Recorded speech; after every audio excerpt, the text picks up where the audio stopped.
What's up, guys? I'm back for another video. Today I'm gonna try to let y'all know a little bit more about me. I guess I'm gonna give y'all my top 5 movies. It's not gonna be in any particular order. I really don't know how to rank them. I have 5 in mind though that y'all will probably like, probably not. I'm sure they're probably not in anybody else's top 5.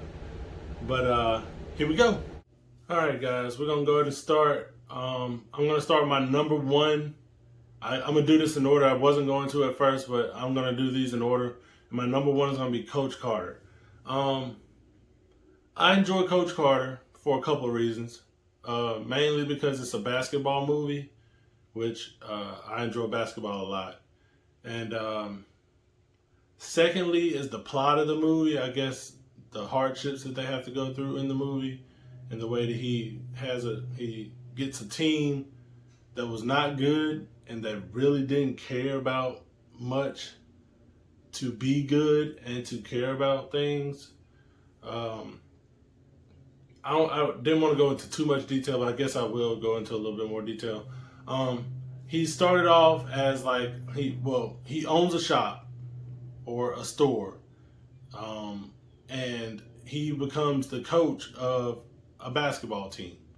The basketball team was not good. Their grades weren't good. They weren't going to class. So when he comes in, they're kind of pushing back against them because they're just there to be there. They want to be a star of the team. They just want to go out and play. The parents kind of don't like him either for different reasons. Because when he comes in as coach, he makes them sign contracts, which is basically saying they'll keep their grades up, they'll sit at the front of the class, they'll be in class on time, they'll wear button-down shirts and ties on game days and stuff like that. The parents didn't like where are we gonna get ties at, or why they gotta sit in front of the class. They didn't like that. And they're like, this is a sport. Why should they have their grades up and blah, blah, blah. They're just going out to play basketball. And he was like, if you don't like it, you can go. But if they want to play, this is what they got to do. So, long story short, they end up, getting their grades up, doing better in school, winning more basketball games. I think they made it to the championship game and lost. I am spoiling the movie if you haven't seen it, which is kind of old, so I hope that you would have seen it by now. My number 2 movie is going to be Fast and Furious Tokyo Drift. I'm going to go ahead and say it now. Y'all probably will not like my list, and none of these will probably even be near your top 5. I don't know why, but I enjoy these movies a lot. Y'all might not enjoy them the way that I do, but I'm just going to go ahead and let you know. These probably won't even be close to your top 5 movies. Anyways, number 2 is Fast and Furious Tokyo Drift. The reasons I enjoy this movie are because I like cars. I like fast cars. And it's not like the other movies in the franchise, which start off being about kind of like street racing. And it's not so much straight lines, but it ain't a bunch of turns and stuff. And then they kind of move on to heist and stuff, I started watching the movies because of the racing and stuff, and then they end up getting to the heist or whatever. I didn't really dig all that too much. Anyways, the reason this one is different is because it's about drifting. It's about a kid, high school kid. He's always getting into trouble, but this time around he was drag racing in a upcoming neighborhood. Like, they were building houses and stuff over there, but they weren't through. And he was drag racing some football player in his dad's Corvette or something.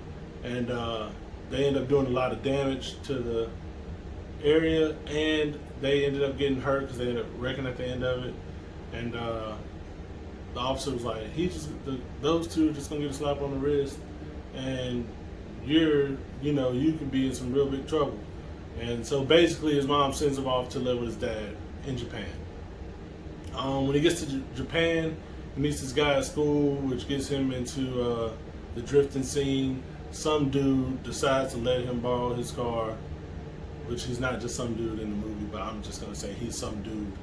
Lets him borrow his car, and this guy's never drifted before. Long story short, he fucks the car up, loses the race bad, embarrasses himself, and ended up having to work for the dude that he wrecked his car. Anyways, the dude teaches him how to drift and blah blah blah. The guy he was racing in that race where he fucked up the car, he ends up I don't know, it's too much, I ain't gonna tell all of it. Anyways, he ends up learning how to drift, and the reason I like the movie is because they're drifting in the movie. There's cars involved. The acting isn't all that great, but the plot is pretty good to me, so that's why I like that movie. That is my number 2 movie. Number 3 movie is going to be Stomp the Yard. There's a couple different reasons why I like it, mostly because it's dancing. I like dancing. I'm not good at dancing, but I like seeing people dance. I like the fact that they incorporated stepping into it too, which I didn't know too much about. I did know of stepping, but I didn't know that much about it. I enjoyed that part of the movie. I'll give you a little bit of the plot of the movie. It's basically him and his brother, the main character and his brother, are in a dance group. They go to this dance battle where they win, and the people they were dancing against felt like they got cheated. So they came and attacked them, where his brother ends up dying. The main character ends up moving in with his aunt and uncle, where he has to go to college. He goes to college, he gets in the sorority where he's stepping, and then basically he ends up bringing some of his dance moves into the stepping world, and they get into a tournament, and they win that tournament. If you haven't seen the movie, sorry, I just ruined it for you. Hopefully you have, because it's pretty old. Anyways, that's why I like the movie. I like the movie because of the dancing in it, and that they incorporated stepping into it. And just as a whole movie, like from start to finish, I just enjoy everything about it. I enjoy the plot and everything about the movie. I enjoy the dancing and all. So I would put that as my number 3. That is my number 3 top 5 movies. It's going to be a bit of a change of pace. I'm going to horror. I enjoy horror movies. I do not know why. I really don't like being scared, so it's kind of weird. I don't mind it much now as I'm older, but when I was younger, I used to hate scary movies. I was terrified. I mean, like, I'm waking up in the middle of the night, gotta pee, I'm gonna hold that stuff till the morning because it's too dark out there, if you know what I'm saying. So I was a little scaredy cat as a kid. I did not like scary movies. Don't play no scary movie around me. I used to act like I wasn't scared. Like I sit there and, you know, like try to watch it with my brother and my sister. But I was terrified. Y'all, I was terrified. I did not want to see that stuff. It turned something Disney on, man. I ain't got time for this. But as I got older, I started enjoying them more. So my number 4 is going to be Insidious. It's another demon possession kind of movie. But I enjoy scary movies, and I think this one was well done, as it wasn't just like a slasher movie or nothing like that, because I'm not a big fan of slasher movies. I just like, what's the point, I guess? Which, I guess there are points to those movies, there's plots to them. It might not all be good, but anyways, Insidious, I just enjoyed the plot of it. Like, they go to another realm, kind of, I guess you can say. I hate to sound like Mortal Kombat, but anyways, it's like another place that's kind of like in between the living world and the dead, where there's souls that are trying to get back to the living, and you can, as a human or as the living, you can go to that world as well. I think they call it like astral projection. I can't remember what it's called. Anyways, the little boy in that movie can do that. He kind of gets stuck there. His dad, when he was a kid, was able to do that, and they hired this lady who gets them to that world so he can go save his son who got stuck there. It's a bunch of stuff that happens in between there, but that's just a quick synopsis of the movie. I don't know. I just enjoy scary movies, and that's probably one of the better done ones of recent. And so I'm gonna put that as my number 4. All right, here's my number 5 movie. It's also gonna be a horror movie, and I'm gonna have to go with The Conjuring. It's a kind of demon possession movie, I guess you can say. It's has Ed and Lorraine Warren in it. They're like I don't want to call them detectives. They're like, I guess, ghost detectives. Like they research and all that kind of stuff about demons and whatnot and possessions, and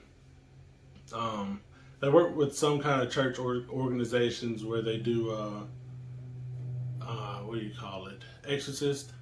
They exorcise demons and stuff. Anyways, it's around a family. They got a couple of kids, and they start having, I guess, paranormal activity at the house, where it starts to it starts off small and then it gets big. First, only some people are noticing, then everybody ends up noticing it. So they get Ed and Lorraine over there, and come to find out, it is a demon there, and the mom ends up getting possessed, and blah blah blah, on and on, whatever. I guess the reason I like this movie is also because it's probably one of the better done scary movies of today. Like I said in my number 4, I'm not a big slasher person, but I do enjoy scary movies now. I didn't when I was younger, but I do enjoy them now, and it's just probably one of the better done ones. I just enjoy, which sounds weird, I enjoy seeing how demons come in, and they kind of explain it a way that I can't, but there's like steps to how a demon comes in to possess people or possess a home or whatever. And I can't explain it, but they explain it in the movie, and I did enjoy how they explained that. That was one of the better done ones, so that's going to be my number 5. All right, y'all. I'm going to go through the top 5 one more time. Number 1 is going to be Coach Carter. Number 2 is going to be Tokyo Drift. Number 3 is Stomp the Yard. Number 4 is Insidious. And number 5 is going to be The Conjuring. Thank y'all for watching the video. Like, comment, and subscribe. And I'm out.